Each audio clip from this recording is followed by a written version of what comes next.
बबे दोलोनो नोंथांमोना भटखौ होनो सानदों?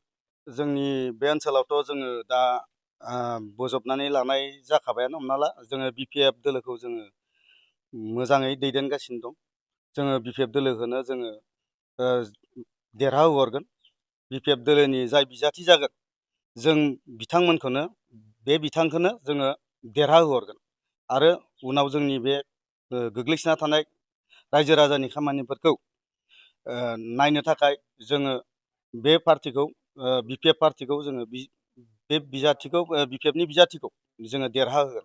बेसेबांसो भटार्स दं जोंनि बेयाव जोंनि मोननै केन्द्र दं 97 केन्द्र आरो 98 केन्द्र उरियालगा 1823 जोंहा बेयाव मोननै केन्द्रजों भटार्स दं।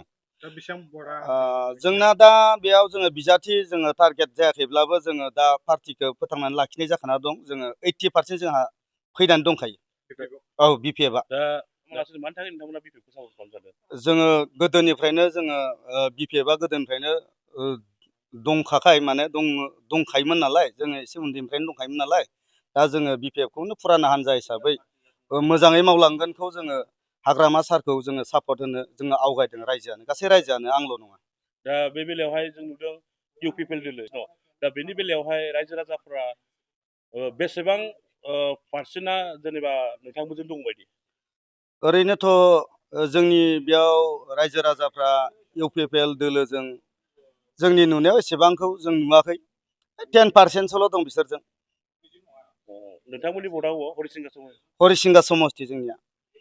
80%? जोंनिया 80% BPF-आ दासिम दं जोंनि बिजाथिया फोसावजायाखै अब्लाबो जोङो हाग्रामा सारखौ जोङो बासायनानै दोनगासिनो आरो जाय बिजाथि जागोन जोंनि बे भटखौ मोननो थाखाय राजि जाना दं।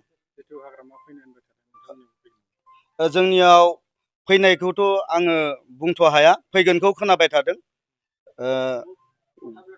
दा जोंनियाव मा फोसावहरो बे गाबोन समफोरनि गेजेराव बिजाथिनि दा जोंहा टिकेट होनाय जायाखै दा बेखौ होखांब्ला मा रिजाल्ट हरो बेखौ उनाव मिथिसिगोन।